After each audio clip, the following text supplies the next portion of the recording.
Bienvenidos sean a esta sesión formativa de nuestro curso de resolución de conflictos. Estamos en la sesión número 2, esperando que esta información pues, sea de utilidad para ustedes.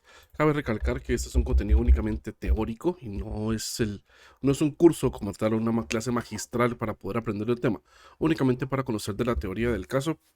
Y se recomienda de manera indispensable, pues si se desea aprender más del tema, pues tener el acompañamiento de un docente o un experto en el área, un instructor de la universidad o del bachillerato, o del nivel high school, del medio, del middle, de lo que ustedes tengan ahí que necesiten. Pero sí es importante tener algún experto, un profesional acreditado para poder compartir e impartir este tema a la par suya o de acompañamiento con el tema.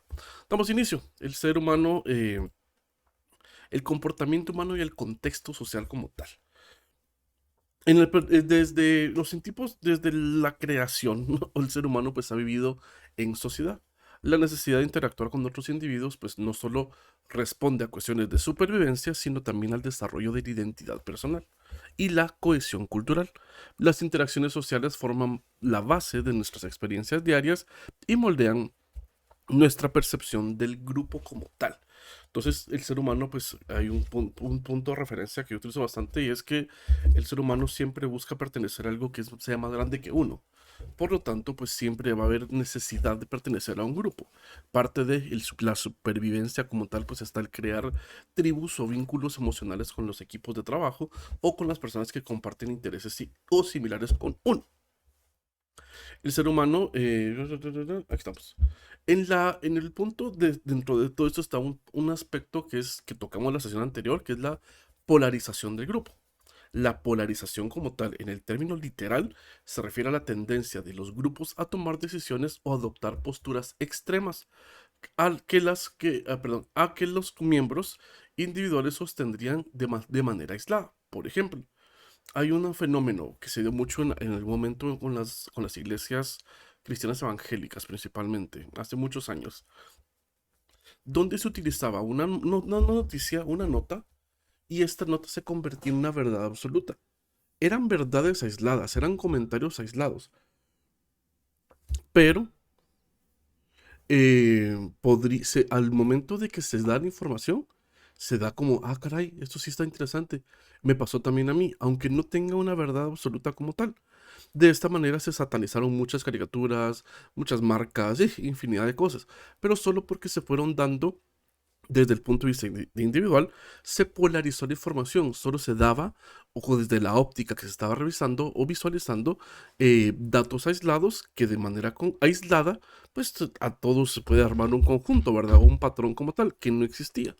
Este fenómeno puede observarse en diversos contextos, desde la política hasta el comportamiento en las empresas.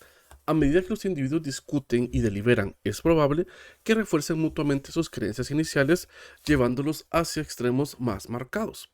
Un ejemplo puntual con esto sería en un entorno político donde un grupo de personas con una inclinación moderada hacia una ideología puede que después de varias discusiones internas adopten posiciones más radicales, debido a la influencia mutua y a la necesidad de pertenecer y de ser conformes al grupo donde están trabajando.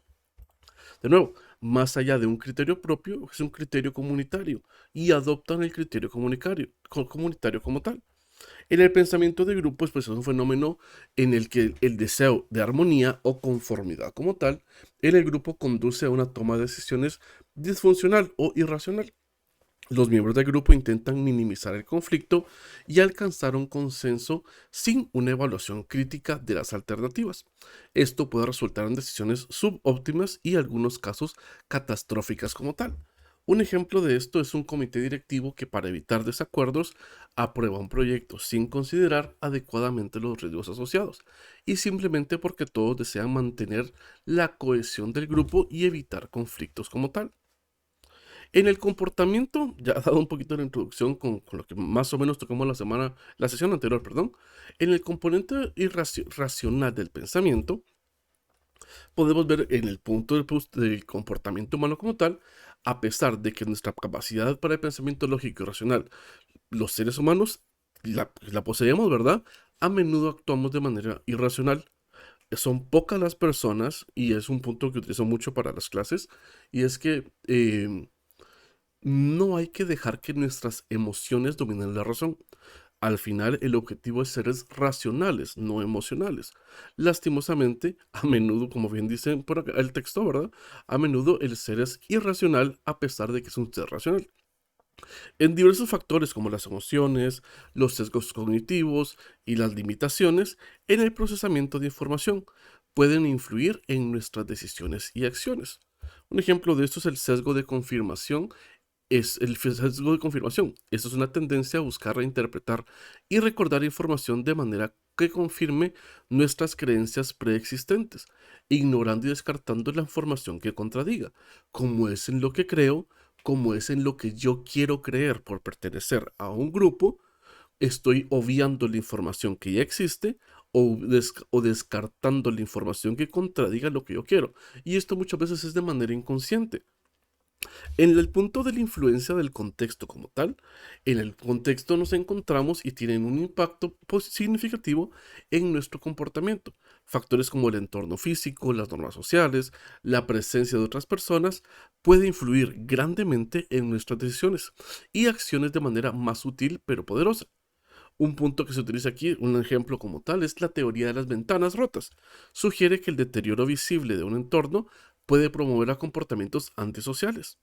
Un vecindario o una cuadra, ¿verdad? Donde los edificios son descuidados, con llenos de grafitis, da una impresión de que no aplican normas sociales, lo que podría llevar a un aumento de vandalismo y otros delitos. Incluso hay un estudio como tal en una ciudad de Estados Unidos, donde se bloqueó este ejemplo, este efecto como tal de grafitis y de infraestructura que estuviera en deterioro o en mal estado, e increíblemente la tasa de delincuencia fue disminuyendo. No sé si fue un dato aislado, ¿verdad? Que se ampara junto con el otro.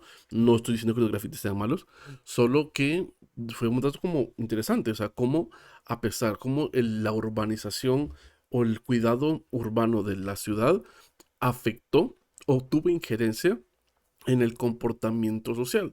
De nuevo, después de esto, años después se empezaron a crear espacios diseñados para el arte con graffiti como tal, con aerosol o con pintura, como gustaran hacerlo, y esto pues fue dado como arte, no como vandalismo, como normalmente se utilizó en algunos momentos o se utiliza en algunos momentos.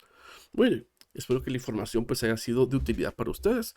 Los invito a seguir consumiendo el contenido del canal o visualizando el contenido del canal, esperando poder darles un acompañamiento cuando sea necesario.